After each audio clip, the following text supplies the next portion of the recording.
The dream felt real, and for a while, it seemed unstoppable. When Luka Doncic arrived in Los Angeles, Lakers fans believed that 2025 could be a year to remember. It felt like the perfect mix: Luka's pure talent, LeBron James' timeless leadership, and the legacy of a franchise built on championships and legends. Leave a like and subscribe so you don't miss any future updates. But reality, especially in the playoffs, can be brutal. After a heartbreaking 116-113 loss to the Minnesota Timberwolves in Game 4, the Lakers now stand one step away from elimination.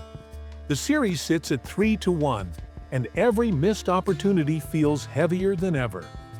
Game 4 didn't just show the Lakers' flaws, it magnified them. In the second half, head coach J.J. Redick made a bold choice. He stayed with his starters the entire way. There were no substitutions, no fresh legs off the bench. He placed his faith completely in the group that got him there. But as time wore on, it became obvious that energy was running dangerously low.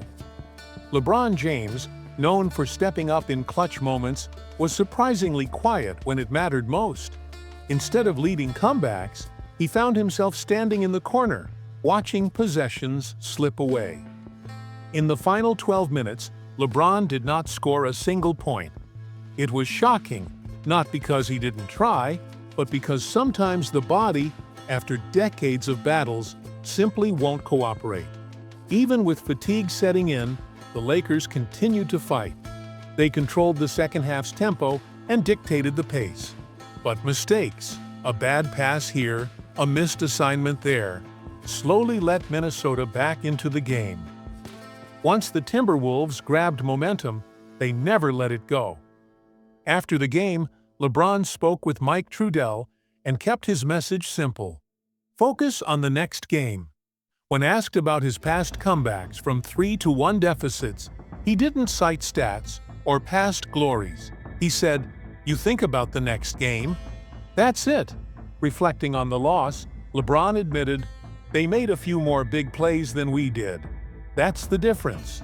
At this point, it's clear. Minnesota looks sharper and deeper. Their second unit has been steady, giving starters crucial rest without losing momentum. Their defense has been tight, and their offense, though patient, has been lethal. They are playing not just with skill, but with chemistry and belief. Still, if the NBA playoffs have taught us anything, it's this: no series is over until the final buzzer sounds. Upsets happen. Legends are born. Teams that refuse to quit can become immortal. The Lakers now head back to Los Angeles, back to the roaring crowd at Crypto.com Arena.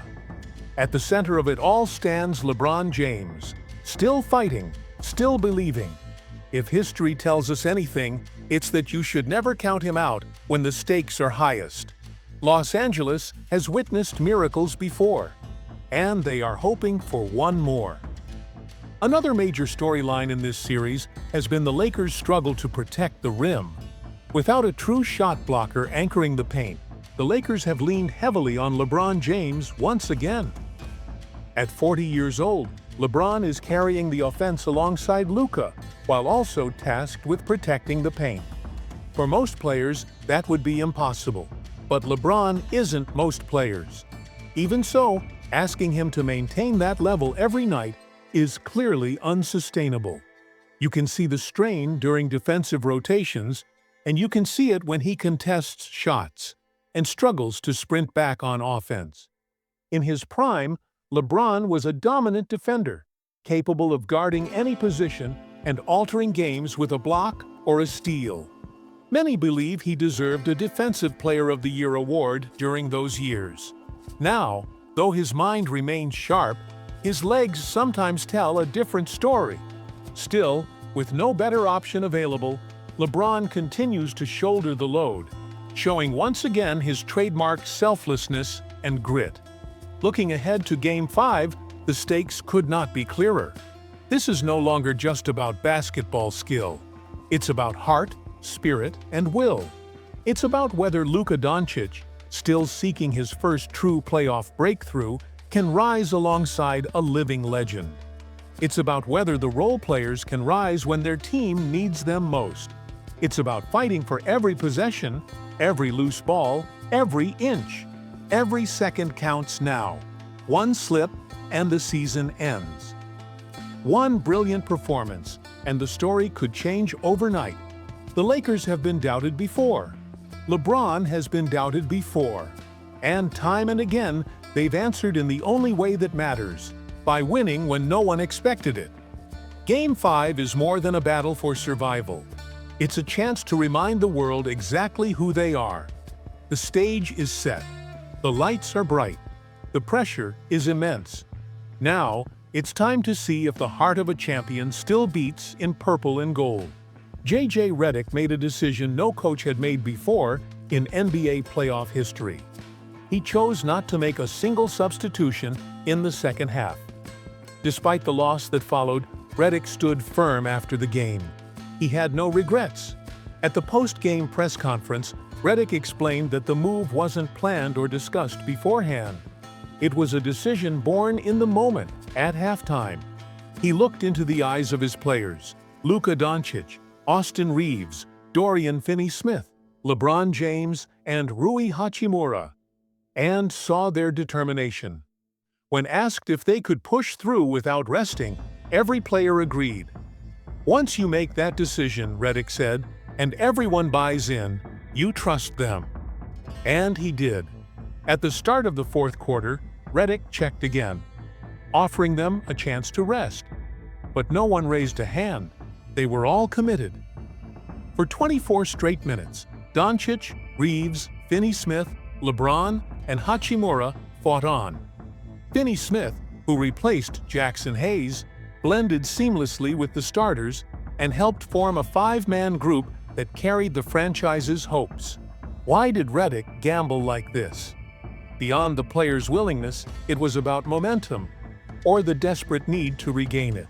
Before halftime, the Lakers had been hit with a devastating 12-3 run by Minnesota that erased their early lead. Redick sensed that normal rotations wouldn't be enough. He needed chemistry and trust.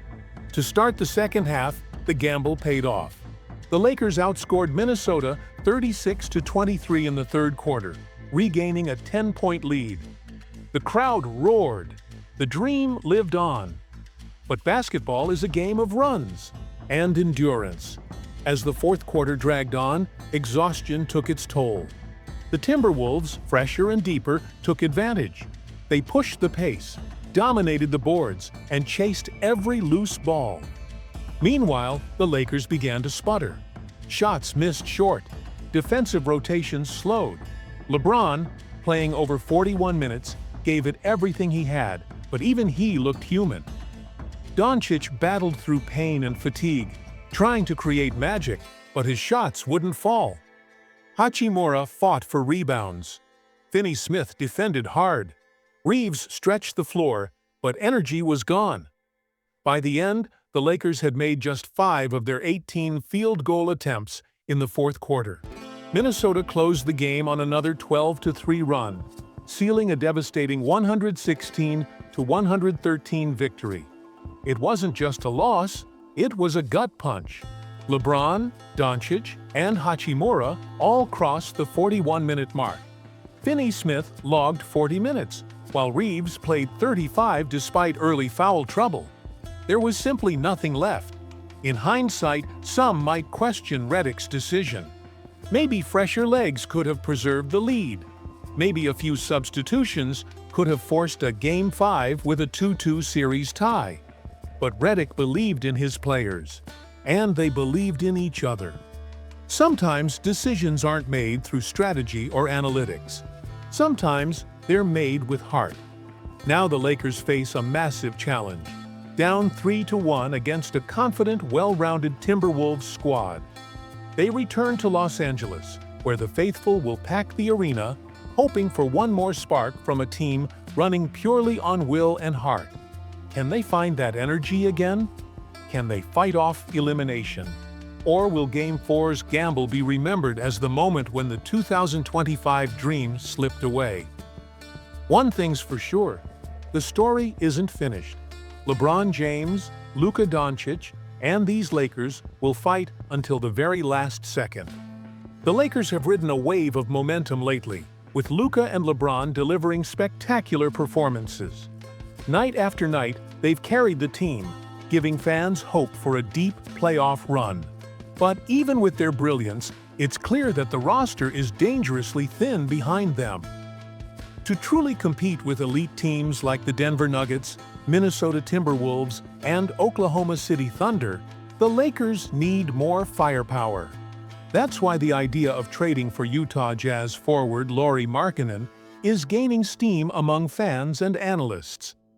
Game 2 made it obvious. As Dean Simon from Sporting News noted, the Lakers could make a blockbuster move by adding another dynamic scorer. Markkanen could be the perfect fit.